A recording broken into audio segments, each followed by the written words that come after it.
Dubai के छोटी सी नदी के किनारे लोग मोती ढूंढकर अपना पेट भरते थे। शेख रशीद बिन सईद अल मखतूम, यही वो फैसला था जिसने दुबई को आज का दुबई बनाया। आयतुल्ला अली खामनाई अपने ऑफिस में शहीद हो गए। दुबई क्यों टारगेट हुआ, ईरान क्या चाहता है, और अगर तो दुबई को कुछ होता है तो पाकिस्तान का क्या होगा।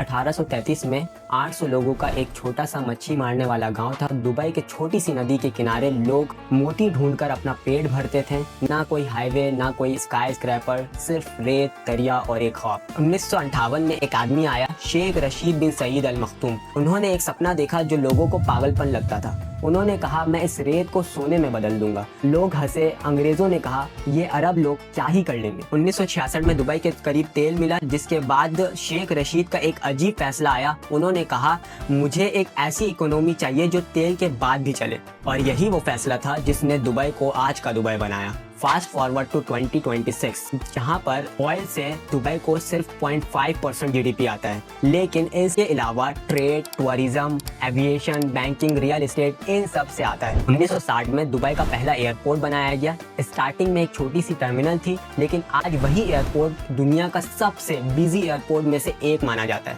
1971 में पॉपुलेशन थी सिर्फ 1,80,000, लेकिन आज 30 लाख लोग अलग अलग मुल्कों से दुबई में रहने आते हैं। बुर्ज खलीफा 828 मीटर ऊंचा, पाल्म जुमेरिया समंदर में बनाया गया एक आर्टिफिशियल आइलैंड। ये सब इन सिर्फ 50 सालों में मुमकिन हुआ, लेकिन सिर्फ 5 दिन में कुछ ऐसा हो सकता है, ये पूरा ख्वाब टूट सकता है, क्योंकि ईरान ने दुबई को अपना टारगेट बना लिया है। आज मैं आपको वो बातें बताऊंगा जो मीडिया नहीं बता रहा है। दुबई क्यों टारगेट हुआ, ईरान क्या चाहता है, और अगर तो दुबई को कुछ होता है तो पाकिस्तान का क्या होगा।